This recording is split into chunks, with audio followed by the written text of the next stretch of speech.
former Clinton staffer and CNN political contributor Paul Begala, also former Bush White House press secretary Ari Fleischer. We spoke late this afternoon before these new developments came to light, indicating that some of these harsh techniques may have yielded results. Ari, you said it's basically opening up a Pandora's box with the president leaving the door open to a possible prosecution. How is that opening a Pandora's box? Well, number one, we didn't release any Clinton memos. Clinton didn't release any previous President Bush top secret memos.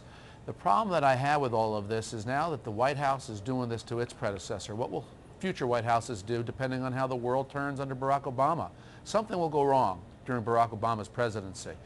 Do you really want to be in a position where whoever follows him says it was your fault, you must have done something, there's this top secret memo we'll find somewhere that makes you look or sound culpable? Paul, is this a slippery slope, a Pandora's box? Well, no, first off, the president was compelled to release them by a lawsuit that his lawyers, the Justice Department and the White House counsel, decided they could not successfully defend. We have a Freedom of Information Act. I know it's an adjustment, but we now have a White House that lives under the rule of law and obeys the laws. So he released them because he was compelled to release them. This is very different from the Bush administration, which selectively leaked national security information, top secret information, in order to build what I think the record shows was a dishonest case for war, or in the case of Valerie Wilson, to destroy the career of a covert CIA agent. That's the politicization of intelligence information and top secret information. This was the president obeying the law. Ari, do you believe Vice President Cheney has expressed frustration, saying that more memos should be released at this point, ones that showed, he claims, showed success of some of these interrogation methods? Well, number one, no top secret documents ever need to be released under a lawsuit. The government has always fought that, always has means to fight that. In this case, they acquiesced to it. They certainly could have fought it. But this is the opening again of the Pandora's box. Now the vice president is on high ground when he says, you partially released, you only told a part of the story. The rest of the story is, was the nation made indeed safer as a result of any of these techniques? Why didn't you tell that part of the story? You need to tell that. President Obama is entirely within his rights not to pursue the Bush policies.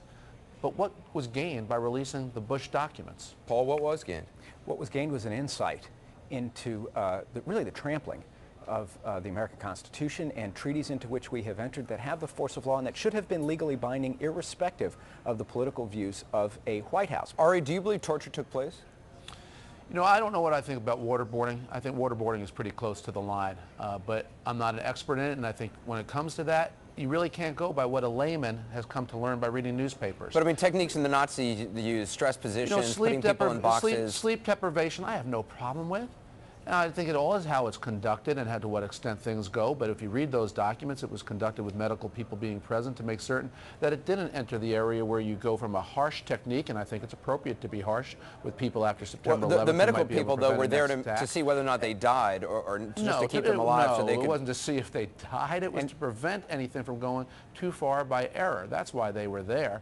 George W. Bush was lying when he said we don't torture. This is so, not Paul, a matter of subjective opinion. So who would this you is a prosecute? matter of, Ari, do you believe selective prosecution is what Paul is after? Ari, was President Bush lying when he said we do not torture?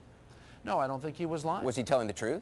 Yeah, I think it depends, again, on things that none of us were privy to, that none of us saw, that none of us know. If what they did was right and correct and legal, why did they destroy the evidence? Why did they destroy the videotapes? They destroyed the videotapes of 2 people being tortured, waterboarded, more than 100 times. I think that's a fair question, and I think the CIA destroys a lot of things. They typically like to destroy as much things as they can.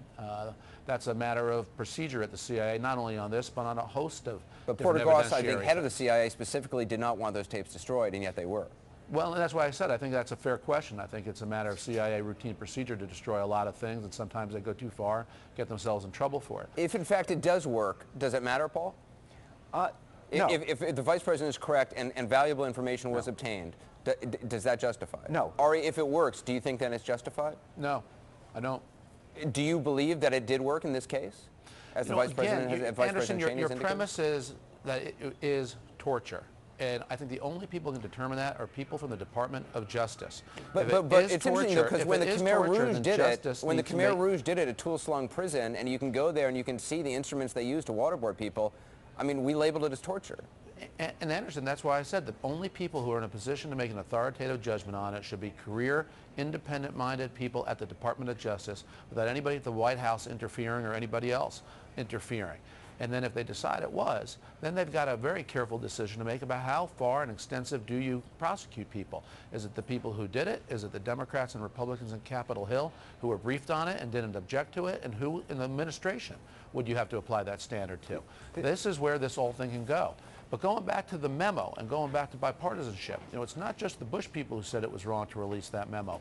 Bill Clinton's head of the CIA said it was wrong to release those memos because you're teaching al-Qaeda operatives exactly what our techniques are, and why do we want anybody in al-Qaeda to know what the limits of our techniques are? The techniques that we no longer use, the techniques that were in the New York Review of Books and half of the newspapers and magazines. Paul, it was your administration's head of the CIA who objected to the release of those memos. It's a Clinton official who said that. It doesn't make him right. Torture is always wrong, Ari. We executed. I agree with you that excuse me for talking while you're wrong. interrupting. Our country executed Japanese soldiers who waterboarded American POWs. We executed them for the same crime that we are now committing ourselves.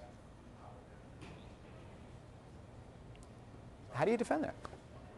Well, again, Paul, I guess you already are the jury, the prosecutor, the judge, and a citizen all rolled into one. You have already pronounced judgment that it is a crime. So if it is a crime, my question goes back to you. Which Democrat members of Congress who sat in on the briefings were authorized, were told about it, particularly at a time when the Democrats had the majority in the Senate, would you say need to be prosecuted, Paul? Here's the thing. Ari, you think it's a political issue. So you say, well, Democrats knew, or George Tenet said this, and he used to be a Democrat. Because the only people you want to blame, again, excuse me for are trying to make a point Republicans. here. That's why. The only people you want to blame is the Bush administration. I just said a moment ago, if George Tenet, who was the head of the CIA when I was in the White House, if he says this, he's wrong too. It's an extraordinarily serious subject, and I appreciate both the way you guys have talked about it tonight.